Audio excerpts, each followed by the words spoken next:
ഞാൻ ആദ്യമായിട്ട് യു കെയിലേക്ക് വരുമ്പോഴത്തേക്ക് 300 പൗണ്ടായിരുന്നു ഒരു റൂം കണ്ടുപിടിക്കാൻ പൈസ കൊടുത്തത്, അതായത് കമ്മീഷൻ കൊടുത്തത്.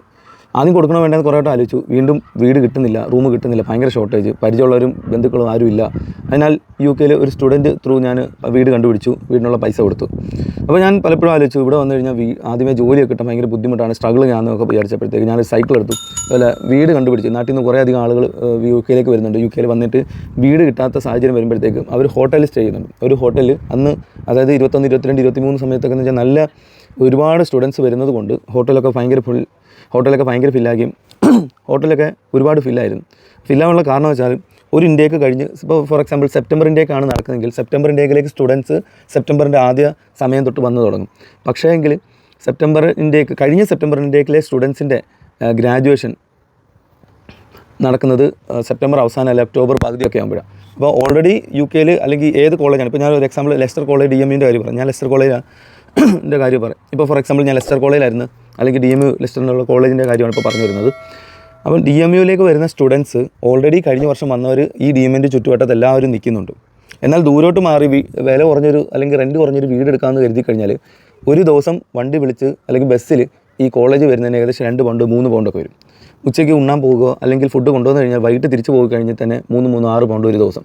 10 ദിവസമായപ്പോൾ 60 പൗണ്ട്. അപ്പം ഒരു മാസം എത്ര പൗണ്ട് നഷ്ടപ്പെടുന്നുണ്ട്. കൂടാതെ 1 മണിക്കൂർ അങ്ങോട്ടും 1 മണിക്കൂർ ഇങ്ങോട്ടും, അങ്ങനെ ബസ് കാത്തിരിക്കുന്ന സമയവും ട്രാവൽ സമയവും നമ്മുടെ ടിക്കറ്റിൻ്റെ എക്സ്പെൻസും അങ്ങനെ കാര്യം നോക്കുമ്പോഴത്തേക്ക് 50 പൗണ്ടോ 100 പൗണ്ടോ കുറഞ്ഞ് കിട്ടിയിട്ട് കാര്യമില്ല. അത് അധികം കൊടുത്ത് നമ്മുടെ കോളേജിൻ്റെ ചുറ്റുവട്ടത്ത് വീടെടുക്കുന്നതായിരിക്കും നല്ല ഓപ്ഷൻ എന്ന് പറഞ്ഞാൽ. അങ്ങനെ ഞാൻ യു കെയിൽ വന്നു. യു കെയിൽ വന്നതിന് ആദ്യമേ ദൂരെയുള്ള സ്ഥലത്തായിരുന്നു വീടെടുത്ത്, കോളേജ് തൊട്ട് പറഞ്ഞ പോലെ 3.5 പൗണ്ട് കൊടുത്ത്. അപ്പോൾ ഞാനും വൈഫും കുട്ടിയുണ്ട്, കുട്ടിക്കും പൈസ കൊടുത്ത് ഒരാൾക്ക് ഏകദേശം 12-13 പൗണ്ട് വേണം ഒരു ദിവസം സിറ്റി സെൻറ്ററിലോട്ട് പോകാൻ. അത് കഴിഞ്ഞ് തിരിച്ച് വൈകിട്ട് വരുമ്പോഴും ഇതുപോലെ. അങ്ങനെ ലാസ്റ്റ് സിറ്റി സെൻറ്ററിനടുത്തൊരു വീടെടുത്തു. അവിടെ ഈ പറഞ്ഞ പോലെ റെൻറ്റ് കൂടുതലായിരുന്നു, എന്നാലും കുഴപ്പമില്ല. ടിക്കറ്റ് ചാർജ് ഉൾപ്പെടെ നോക്കുമ്പോഴത്തേക്ക് അത്യാവശ്യം നമുക്ക് അഫോർഡബിൾ ആയിരുന്നു.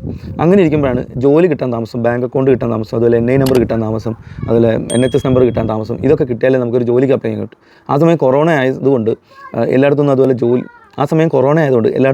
ജോലിയില്ലായിരുന്നു. അപ്പോൾ നാട്ടിൽ നിന്ന് വരുന്ന പുതിയ പിള്ളേർക്ക് വീട് കണ്ടുപിടിച്ച് കൊടുക്കലായിരുന്നു നമ്മുടെ പരിപാടി. അപ്പം നേരത്തെ ഞാൻ പറഞ്ഞ പോലെ 300 പൗണ്ട് നമ്മൾ ഇവിടെ ഒരാൾ പറയുമ്പോൾ 300 പൗണ്ട് കമ്മീഷൻ ഒരു റൂം കണ്ടുപിടിച്ച്. അപ്പോൾ ഞാനിത് നാട്ടിൽ ആലോചിക്കുമ്പോഴത്തേക്ക് 30,000 രൂപയാണ് ഒരു വീട് കണ്ടുപിടിച്ച് കൊടുക്കാൻ. അപ്പോൾ ഞാൻ ആദ്യം കരുതത് നാട്ടിൽ നിന്ന് വരുന്ന സ്റ്റുഡൻസ് എല്ലാം സ്ട്രഗ്ലിങ്ങും പല പണയം വെച്ചോ അങ്ങനെയൊക്കെ വരുന്നവരാണ്. അപ്പം വീട് കണ്ടുപിടിച്ച് കൊടുക്കുന്നതിന് ഒരു കമ്മീഷൻ മേടിക്കണം. അപ്പോൾ ഇത്രയും മേടിക്കേണ്ട ആവശ്യമില്ല, ഞാനൊരു 100 പൗണ്ട് വെച്ച് മേടിക്കാം. നാട്ടിൽ നിന്ന് വരുന്ന പിള്ളേരിൽ നിന്ന് വീട് കണ്ടുപിടിച്ച് കൊടുക്കാം. അതുപോലെ കുറേ പേര് ഫേക്കായിട്ട് ചെയ്യുന്നുണ്ട്, പൈസ മേടിച്ചിട്ട് മുങ്ങുന്നവരും ഉണ്ട്. അങ്ങനെ വീട് കണ്ടുപിടിച്ച് കൊടുക്കുന്ന പരിപാടി തുടങ്ങി.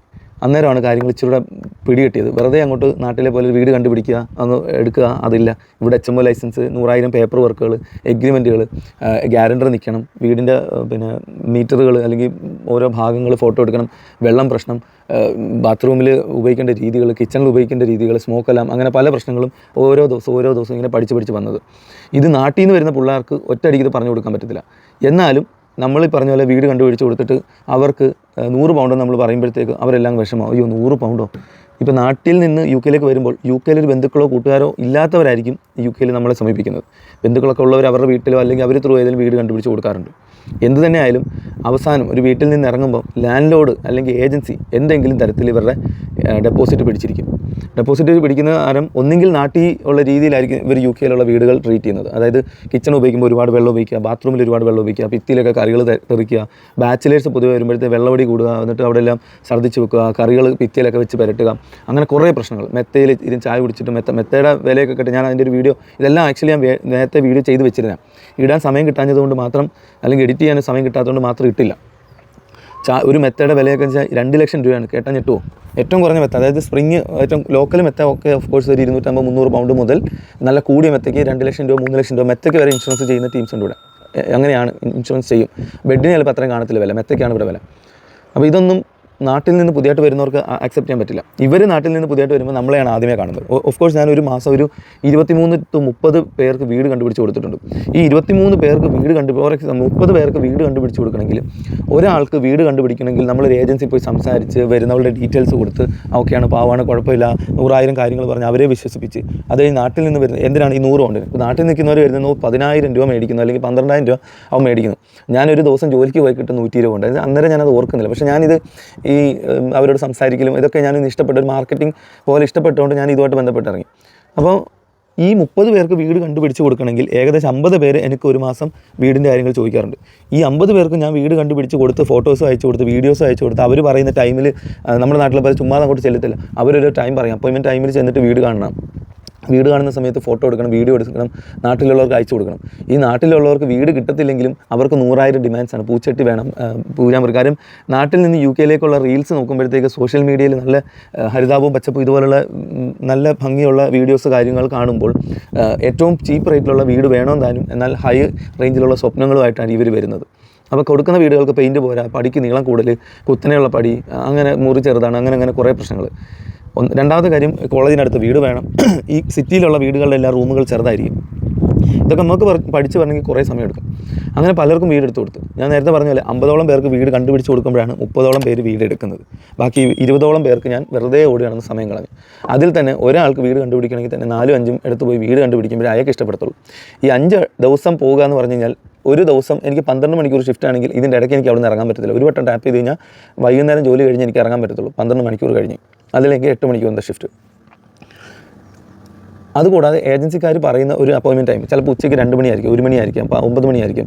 ഈ ടൈമിൽ നമ്മളവിടെ ചെന്ന് ആ സമയത്തൊക്കെ സൈക്കിളായിരിക്കും, തണുപ്പത്ത് സൈക്കിളും ചവിട്ടി അവിടെ ചെന്ന് വീഡിയോസും ഫോട്ടോസും എടുത്ത് അയച്ചു കൊടുക്കുമ്പോൾ ചേട്ടാ വേണ്ട, എനിക്ക് വേറെ കിട്ടിയെന്ന് പറയും. ചിലർ ഓക്കെ പറയും. അപ്പോൾ ചിലർ പറയും എനിക്ക് ഏജൻസിയുടെ അക്കൗണ്ടിലോട്ട് ഇടാൻ പേടിയാണ്, ഏജൻസി ട്രസ്റ്റഡ് അല്ല, ചേട്ടനെ ആകുമ്പോൾ വിശ്വാസമാണ്, മലയാളിയല്ലേ, വീഡിയോ കോളൊക്കെ ചെയ്ത് അവർ ചിലപ്പോൾ സ്ക്രീൻഷോട്ടൊക്കെ എടുത്ത് നോക്കും. എനിക്ക് പേടിക്കേണ്ട കാര്യം നമ്മൾ ഇതിനകത്ത് ഫ്രോഡൊന്നും ചെയ്യുന്നില്ല. ഈ കിട്ടുന്ന പൈസ നമുക്ക് ഏജൻസി ത്രൂ നമ്മൾ അവർക്ക് അയച്ചു കൊടുക്കുന്നു, ഏജൻസിയിലേക്ക് ഇട്ട് കൊടുക്കുന്നു. അതിൽ കുറേ പിള്ളേർ UK വന്നു. UK വന്നു കഴിയുമ്പോൾ ഇവർക്ക് വീട് കിട്ടി കഴിയുമ്പോൾ ഭയങ്കര സന്തോഷവും സ്നേഹവും ഒക്കെ. ഇവർ UK വരുന്നത് ഒരു മൈൻഡിലൊരു കാര്യം വെച്ചിട്ടാണ്, തൽക്കാലം ഈ റൂമിൽ നിൽക്കാം, എന്നിട്ട് UK വന്ന് 1 മാസം കഴിഞ്ഞിട്ട് വീട് മാറണം എന്നാണ് ഇവരുടെ ധാരണ. UK വന്നു കഴിയുമ്പോഴത്തേക്ക് ഈ ധാരണയൊക്കെ മാറും. കാര്യം ഒരു 2 ആഴ്ച 3 ആഴ്ച 1 മാസത്തോളം വീട് തിരക്കി നടക്കും, വീട് കിട്ടുന്നില്ല. അങ്ങനെ പിന്നെ ആ റൂമിൽ തന്നെ അഡ്ജസ്റ്റ് ചെയ്ത് പോകുന്നു. ഏകദേശം 6 മാസം കഴിഞ്ഞപ്പോഴത്തേക്ക് ലെസ്റ്ററിലേ ഉള്ളൂ ഈ സ്വാപ്പിംഗ് എന്ന് പറഞ്ഞ പരിപാടി. ലെസ്റ്റർ അല്ലെങ്കിൽ അതുപോലുള്ള സ്ഥലങ്ങളിൽ, ഇച്ചിരൂടെ ഇംഗ്ലീഷുകാർ കൂടുതലുള്ള സ്ഥലങ്ങളിൽ ചെന്ന് കഴിഞ്ഞാൽ സ്വാപ്പിംഗ് എന്ന് പറഞ്ഞ പരിപാടി ഇല്ല. മാത്രമല്ല ലെസ്റ്ററിലുള്ള ഈ സിറ്റി സെൻറ്ററിലോട് ചേർന്ന് കിടക്കുന്ന വീടുകളെല്ലാം ലെസ്റ്ററിലുള്ളവർക്ക് അറിയാം, ഒരുമാതിരി വൃത്തിയില്ലാത്തതും അങ്ങനെ പഴയ വീടുകളും അവർ മെയിൻ്റനൻസ് ഒന്നും ചെയ്യുന്നില്ല. അങ്ങനെ അങ്ങ് കൊണ്ടു നടക്കുക, കിട്ടുന്ന റെൻറ്റ് ആട്ടെ എന്നുള്ള രീതിയിൽ കൊണ്ടു നടക്കുക. പക്ഷേ നമ്മൾ ലെസ്റ്റർ വിട്ട് മറ്റ് സ്ഥലങ്ങളിൽ, ഇപ്പോൾ ഓക്സ്ഫോർഡ് ആയാലും കേംബ്രിഡ്ജ്, ലണ്ടൻ്റെ പല വശങ്ങളിൽ, ലെസ്റ്ററിൽ തന്നെ ഔട്ടർ ഏരിയയിലൊക്കെ പോയി കഴിഞ്ഞാൽ നല്ല വീടുകളുണ്ട്. നല്ല വീടുകൾ മാത്രമല്ല, നമ്മൾ ആ വീട്ടിൽ കയറുമ്പോൾ ഹൈ എമൗണ്ട് ഓഫ് ഡെപ്പോസിറ്റ് ഉണ്ട്, ഷെയറിങ് സമ്മതിക്കില്ല. അതുപോലെ HMO ലൈസൻസ് ത്രൂ തന്നെ നടക്കുന്ന വീടുകളായിരിക്കും. അതുപോലെ നമ്മൾ ഇറങ്ങാൻ നേരത്ത് അവർ നല്ല രീതിയിലുള്ള ഡെപ്പോസിറ്റ് നമ്മുടെ ഇത് പിടിക്കും, ലൈസൻസ്, പിന്നെ ക്ലീനിങ്ങിനായാലും അതുപോലെ പല കാര്യങ്ങൾക്കായിട്ട്. ലെസ്റ്ററിലെ വീടുകളെന്ന് പറഞ്ഞാൽ ഇങ്ങനെ അങ്ങ് എനിക്കൊന്ന് ഡാർവിനോ അങ്ങനെ ഏതോ ഒരു ഏജൻസിയാണെന്ന് തോന്നുന്നു, ഡാർവിനോ അങ്ങനെ ഏതോ ഒരു ഏജൻസി അവിടെ നടത്തുന്നുണ്ട്. അവർ ഇച്ചിരി അത്ര സ്ട്രിക്റ്റ് ഒന്നുമില്ല, ഔട്ടറൊക്കെ പോകുന്നവർ അത്ര സ്ട്രിക്റ്റ് ഒന്നുമില്ല. എന്നാലും അവർക്കറിയില്ല ചില കാര്യങ്ങൾ ഇങ്ങനെയൊക്കെയാണ്, വലിയ ക്വാളിറ്റി ഇല്ലാത്ത വീടുകളാണ് അവർ കൊടുക്കുന്നത്. എങ്കിലും ഒരു ഡെപ്പോസിറ്റ് മേടിക്കുന്നുണ്ട്, ചിലപ്പോൾ ഗ്യാരണ്ടർ ഒന്നും മേടിക്കാറൊന്നുമില്ല. അപ്പോൾ UK വരുന്നവർക്ക് ഗ്യാരണ്ടർ ഇല്ല, അതുപോലെ UK എക്സ്പീരിയൻസ് ഇല്ല, അവർക്ക് ജോലിയില്ല, പറയേണ്ട ഒരു അഡ്രസ്സ് ഇല്ല. അതുകൊണ്ട് ഒരു ട്രയൽ പോലെ ഒരു വീട് കൊടുക്കുന്നു ഏജൻസിക്കാർ. ഈ വീടിനൊക്കെ 4-5 കോടി രൂപയാണ്. പക്ഷേ നാട്ടിൽ നിന്ന് വരുന്നവർക്ക് അത്ര ഒരു ഇതൊന്നുമില്ല. ബാത്റൂമിൽ കയറിയിട്ട് വെള്ളം ഉപേക്ഷിക്കുക, അങ്ങനെ കിച്ചണിൽ കയറി ചുമ്മാതെ കറികളൊക്കെ അങ്ങനെ അങ്ങ് കൊണ്ടു നടക്കും. ഇവർ ഒരു ദിവസം ആ വീട്ടിൽ നിന്ന് ഇറങ്ങേണ്ട സിറ്റുവേഷൻ വരുമ്പോഴത്തേക്ക് ഈ ആദ്യം പറഞ്ഞിരുന്ന എഗ്രിമെൻറ്റ് ത്രൂ ഉള്ള കാര്യങ്ങളെല്ലാം ഇവർ മറക്കും പലരും. അതായത് ഒരു വീട് അത്യാവശ്യം പെട്ടെന്ന് കിട്ടുന്നു, അല്ലെങ്കിൽ ഫ്രണ്ട്സ് ഒരു വീട് എടുക്കുന്നു, പെട്ടെന്ന് ഒരു വീട്ടിലേക്ക് അങ്ങ് മാറും. എന്നിട്ട് പിന്നെ ഡെപ്പോസിറ്റിന് വിളിക്കും. അവർ ഏജൻസി എല്ലാം ആദ്യം വിളിക്കുന്നത് തന്നെയായിരിക്കും. നമ്മൾ ഇല്ല വീടെടുത്ത് കൊടുത്തു, അവിടെ 100 പൗണ്ട് മേടിച്ചു, ആ പരിപാടി അവിടെ വെച്ച് കഴിഞ്ഞു. ഞാൻ മാത്രമല്ല, ഒരുപാട് സ്റ്റുഡൻസ് പരിപാടി ചെയ്യാറുണ്ട്.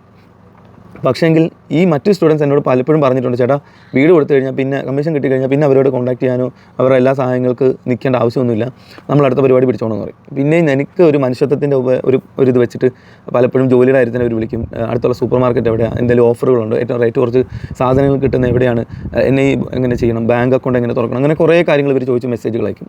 ആദ്യ ദിനങ്ങളെല്ലാം നമ്മൾ പറഞ്ഞു കൊടുത്ത് പോകുന്നു. ഒന്നുമില്ല, 2 സെക്കൻഡിൻ്റെ ഒരു റെക്കോർഡിങ്ങിൻ്റെ കാര്യമുള്ളൂ.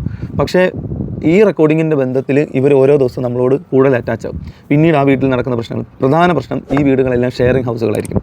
ഈ ഷെയറിംഗ് ഹൗസിൽ പലതരത്തിലുള്ള മലയാളികളും പല സ്വഭാവക്കാരുണ്ട്. കിച്ചണിൽ വൃത്തി ചെയ്യുന്നവരുണ്ട്, കൂടുതൽ വൃത്തിയുള്ളവരുണ്ട്, വൃത്തിയില്ലാത്തവരുണ്ട്, അങ്ങനെ പല ടൈപ്പ് ആൾക്കാരാണ് ഉള്ളത്. അപ്പോൾ ഇവർ എല്ലാവരുടെയും ധാരണ അവൻ ചെയ്ത് വൃത്തിയാക്കിയില്ല, ഇവൻ വൃത്തിയാക്കട്ടെ, നീ വൃത്തിയാക്കട്ടെ. ചിലയിടത്തൊക്കെ ഓക്കെ 4 റൂമുണ്ടെങ്കിൽ ആഴ്ചയിൽ ഓരോ ദിവസം ഓരോ ആഴ്ചക്കാർ ചെയ്യുന്നു, അങ്ങനെ ഒരു മാസമേ ഉള്ളൂ. മിക്കവാറും ഭൂരിഭാഗം റൂമുകളിലും ഈവൻ സിഗരറ്റ് കുറ്റി പോലെ ഓരോ റൂമിനകത്ത്, അതുപോലെ ബാത്റൂമിലൊക്കെ കൊട്ടക്കണക്കിന് കിടപ്പുണ്ട്. അവർ ഇറങ്ങുമ്പോഴായിരിക്കും, അവർ ഡെപ്പോസിറ്റ് വേണ്ടെന്ന് പറഞ്ഞ് ഇറങ്ങിപ്പോകുന്ന കുറേ ടീമുണ്ട്. അപ്പോൾ ഇവരാരും ക്ലീൻ ചെയ്യില്ല.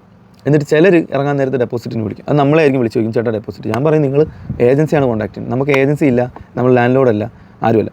അപ്പോൾ നമ്മൾ ഏജൻസി വിളിച്ചു കഴിഞ്ഞാൽ UK പഴയ ആൾക്കാർ, അതായത് ഒരു 2-3 കൊല്ലത്തിന് മുകളിലെങ്കിലും നിന്നിട്ടുള്ളവർക്കറിയാം ഏജൻസി എന്തെങ്കിലും തരത്തിൽ ഡെപ്പോസിറ്റ് പിടിക്കാനാണ് ഒന്നാമത് നിൽക്കുന്നത്. രണ്ടാമത് വരുന്നവർ ഒരു തരത്തിൽ വീട് ക്ലീൻ ചെയ്യില്ല, അല്ലെങ്കിൽ മെയിൻറ്റെയിൻ ചെയ്ത് കൊണ്ടുപോകില്ല. അപ്പോൾ ഇതിനകത്ത് കുറേ അധികം സുഹൃത്തുക്കൾ എന്ന് പറയാൻ വേണമെങ്കിൽ, ഒരു നാട്ടിൽ നിന്ന് വരുമ്പോൾ ഇവരെല്ലാം നല്ല രീതിയിൽ തമാശ പറഞ്ഞു, ഫോൺ വിളിക്കും, ഇടവിട്ട് ഡൗട്ട്സ് ചോദിക്കും, എല്ലാം ഓക്കെ.